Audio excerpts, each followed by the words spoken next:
Welcome to Trade Talk Today, your daily insight. This show is brought to you by TrellisWare Technologies.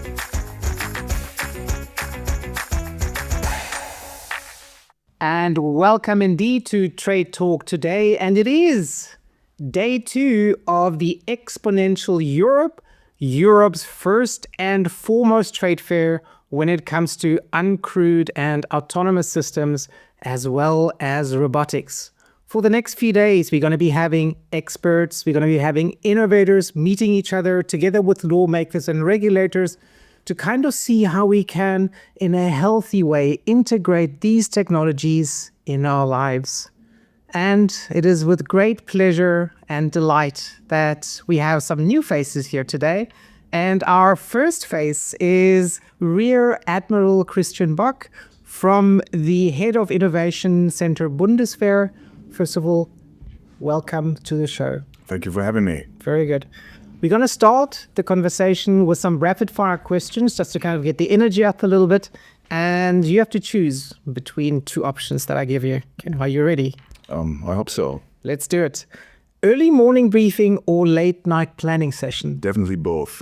Both. Why both? Because you're getting busy in the morning and I'm getting busy in the evening. So and there you get the best information on all times. You're burning the candle on both ends, as we to. say. Very good. Strategy documents or whiteboard sessions? Strategy documents. If you had a superpower, would that be to see the future or to pause time? At this very moment, I would pause time. Yeah, I can understand that. Structured agenda or free-flowing discussion? Free-flowing discussion. Data dashboards or written reports? In data dashboards. Line of sight flying or beyond visual line of sight? Beyond the visual line of sight. Looking forward in the future. Very good. Urban drone flights or rural drone flights? Rural. Paper maps will be interesting, or digital maps? Digital maps, definitely. I suffered on paper maps. I remember those days as well. Manual piloting or full automation? Full automation. What is more imposing for you personally? A swarm of many small drones or one large high-end drone? One large high-end drone. Very good. Thank you so much for the answers. Let's quickly go with the more serious part of the interview. And I would like to know, in your role in the Bundeswehr, how would you describe the current situation of drones and counter drones in Germany and in NATO? So the discussion about this content or these items on this technological view is shaping the threat perception in our society. And with that, it's only a signal about how times are changing, because you cannot focus only on these technologies. You have to broaden your vision in all threat directions. Right. But this is fostering the discussion about how the society is influenced. Mm-hmm. What have you learned from your recent conflict about, small drones and the risks that they create? That you have to avoid it. Okay. Because we cannot fight the war of the current situation and of the past. We have to look forward, and we have to avoid these situations to come into a position that we have to fight with small drones in a small area. How can one avoid it pragmatically? Via technology, but with all kinds of technology and far-reaching elements included, and to have a kind of deterrence in place that will avoid these situations. Gotcha. Admiral, what is the biggest challenge bringing new unmanned systems, robotics, and AI together, either in the defense context or in the civil context? The understanding that you need a kind of open architecture to combine everything. Right. So the interoperability is key for success, and to convince everybody that not the hardware is the hard issue. The connectivity is the hard issue. Right. Okay. If you look ahead for the next 5 to 10 years, how do you see the relationship between defense, drones, and robots changing? So I think this is a similar topic in between that. but to combine all the advantages of this technology into the society in all areas, not only in military, not only in defense, but also on the civilian side, on the support side of the society. This is really as important. And then all these interconnected items and technologies can help to make the situation and the society more secure on the one hand side, and better supported on the civilian side. And all this connected as a kind of basis for resilience. Resilience is the key for the future. How can good legislation help us come up to speed in this kind of environment, specifically when we're looking at uncrewed systems? At this very moment, it is the to develop the common understanding that these technologies are required because they are already in place, and that we have to use them and to build a framework around it and use it for your society, and not getting threatened by these kind of technologies. Okay. What sort of mindset do we need, as you mentioned, with regards to the public perception, right, is one that is usually negative when one looks at unmanned drone. What is needed to change that mindset? We have to change the change management in our mindsets, right? Because it's a cultural aspect that you mostly, especially in our German environment, is to avoid changes. Yeah. But with these technologies are coming huge changes now for everybody, and we cannot avoid it because the opponent is using them. Yeah. Other societies are using them for this advantage. Right. And with that, we are forced to use it as well. All right. Christian Bock, thank you so much for your time and being here at Trade Talk today. Maybe we will see you again in the future. Thank you so much. Thank you very much, too.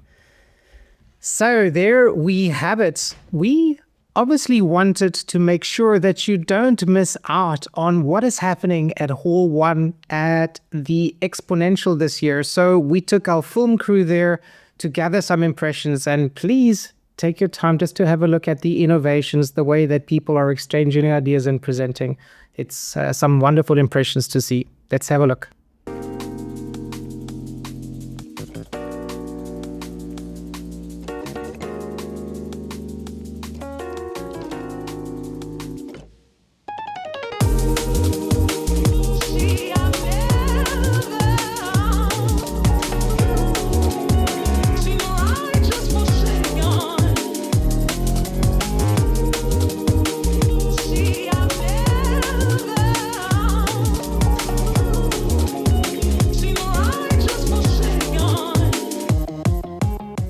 So there we have some wonderful impressions of Hall 1.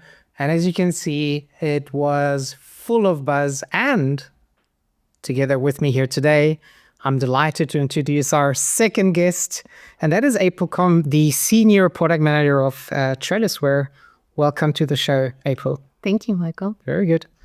We're going to start the interview with some rapid fire questions, just for people to get to know you a little bit and also to get the energy up, right? So I'm going to give you two choices and you just choose which choice is the most suitable to you.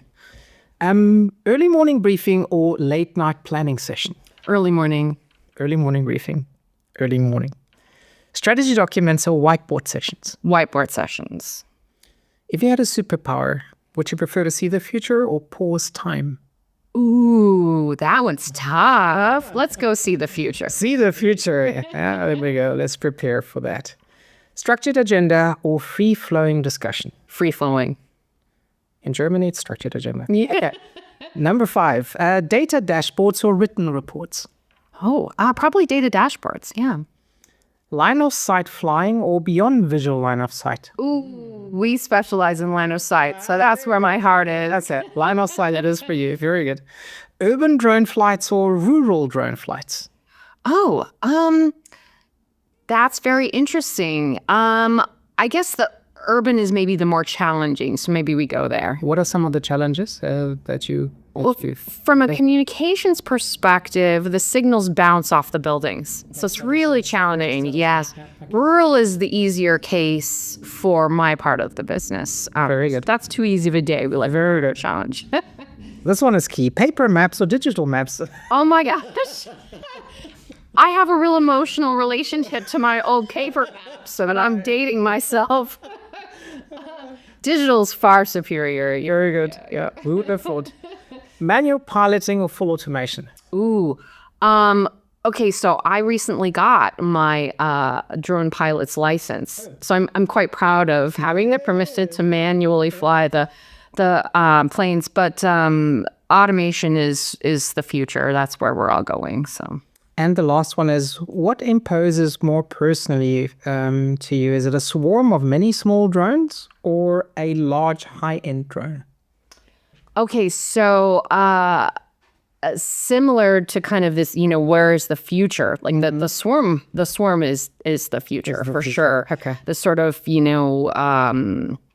combining with the automation that you were talking about, right, where they collectively have a mission, that's a pretty exciting challenge, and definitely the very near future, not even the distant future. Hopefully one where you will be playing a role, right? So yes. Let's go into that. Okay. I mean, always ask people who come to visit us, guests who come to visit us, to bring something that represents the DNA of TrellisWare. Sure. April and Jules, what else for radio? I did. I brought, this is our newest release.